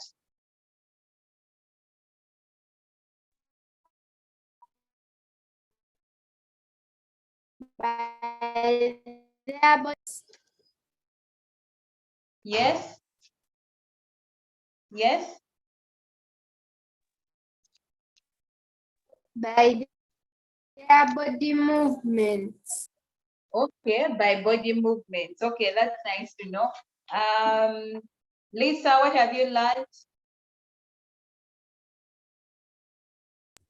I've learned to tell if somebody is asking for my personal information. Nice to know. Okay. Yes, just say, what have you learned?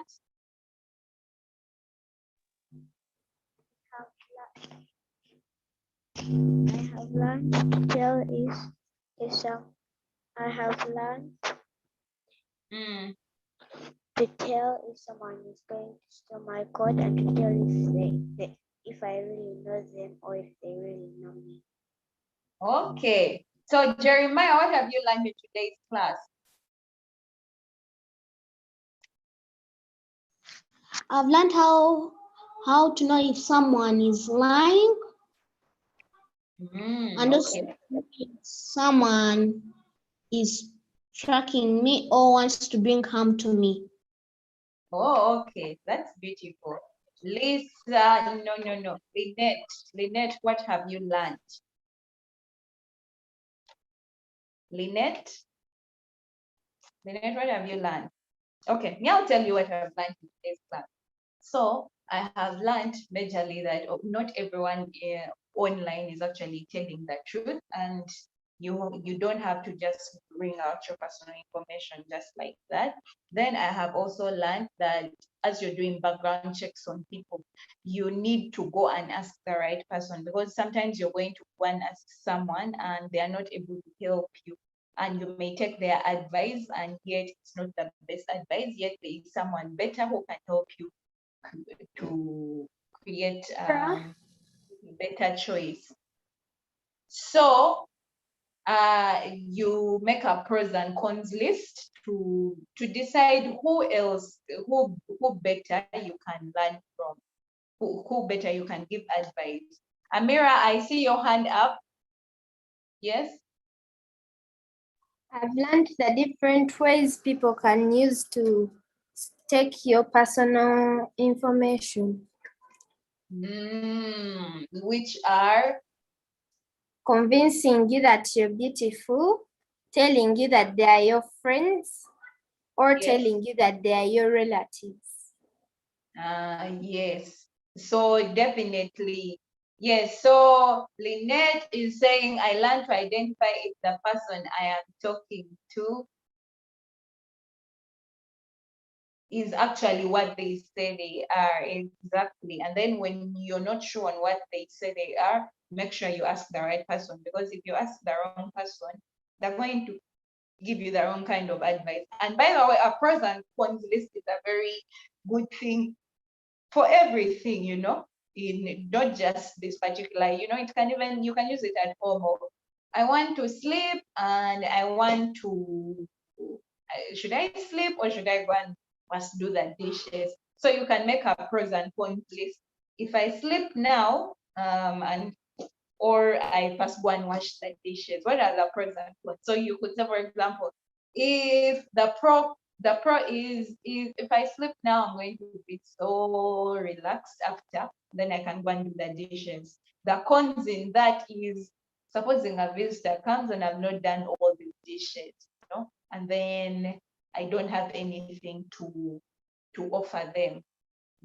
The utensils are all like that. So like that, you can make a pros and cons list on anything.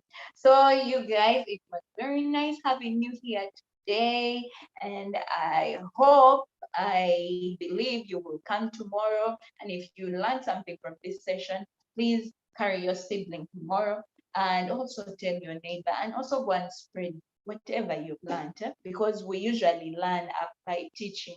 So the more you teach, the more you learn. So go and tell your parents, your siblings, everything you learned.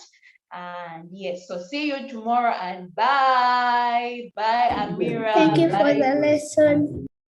You're welcome. Bye, Jesse. Bye, Jeremiah. Bye, Lynette.